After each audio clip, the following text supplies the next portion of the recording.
Everybody, Rich with Prep You in my car. Hey, I wanted to get this video to you as soon as possible. So there's nothing fancy, no fancy thumbnail or anything like that going along with this.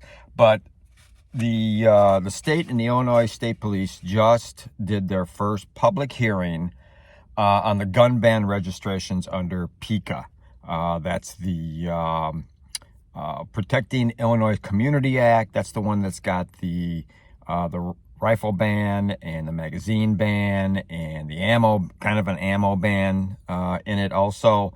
I wanted to get this to you. I was fortunate enough to not be there, but watch it on my phone. So before I go any further, what I want you to do, if you haven't become a subscriber to the Center Square on YouTube, please be a subscriber to the Center Square. Dan Bishop, I think it's Dan, will have probably a better video of this coming up.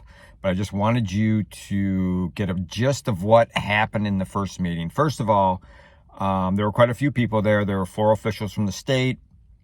And then there were quite a few members of the audience, and then film crews, obviously, were there. It wasn't as packed as I thought it would be. Of course, I wasn't there, so I don't know if they only let so many people into the room or not. That's an issue. So let me just go through my notes, and then I got some comments at the end here. So it was held in Springfield. I believe there's 2 more coming up. There were both submitted statements read, and there was public comment. Like I said, the meeting room had about 25 to 30 spectators and 4 state officials. If I remember right, they read about 6 submitted statements from individuals. The state officials did. And then there were 4 public comment speakers, 2 of which were state senators, Republican state senators, asking some questions, which we'll go into here real quick. And for some reason, and I wasn't really paying super attention at one point because I am watching kids at the same time, it seemed to end abruptly. Now, I don't know if it timed out or what the deal was. They were having issues with speakers and microphones and stuff like that, and the audiovisual system in the room. So I don't know if that happened. It appeared to me that there were other people that wanted to make comments, and there was a lot of milling around afterwards that was caught on tape. That's why I want you to go to the Center Square later when Mr. Bishop puts out his YouTube video. He'll tell you exactly who was there and what happened.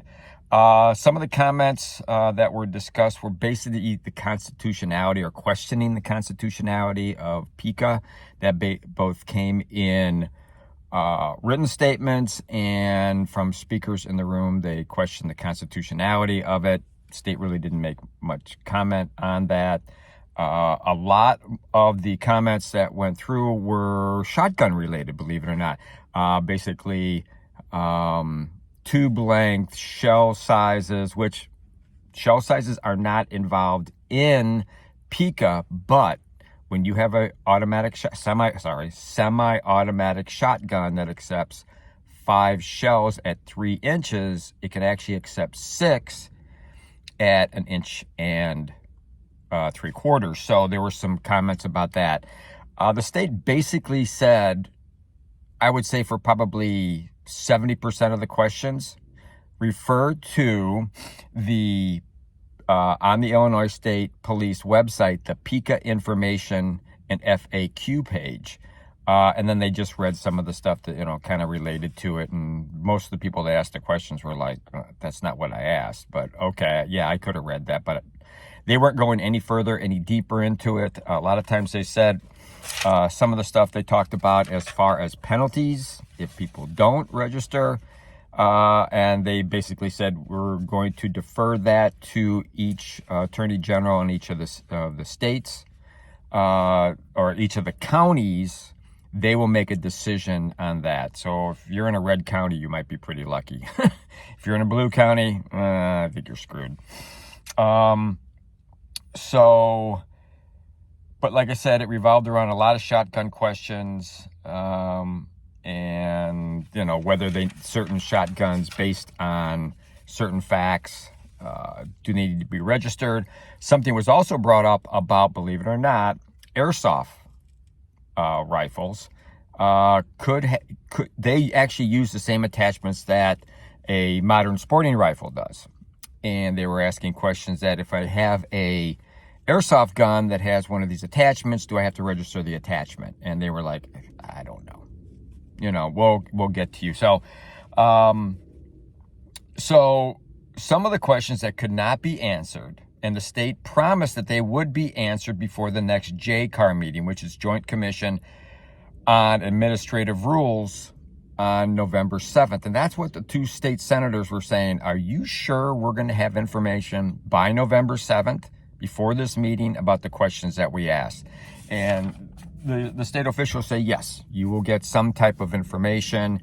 And they go, well, what type of information? Well, the state, this would be in the first one. It doesn't seem like the state had their proverbial SHIT together on this one, or didn't care.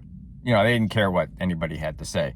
So, but this was specifically on, let me go back again. This was specifically on gun ban registration, okay? And they really didn't get into it. One question that I didn't hear that I want to know is if it's a law and we're being forced to register our firearms, why do we sign that we voluntarily submitted?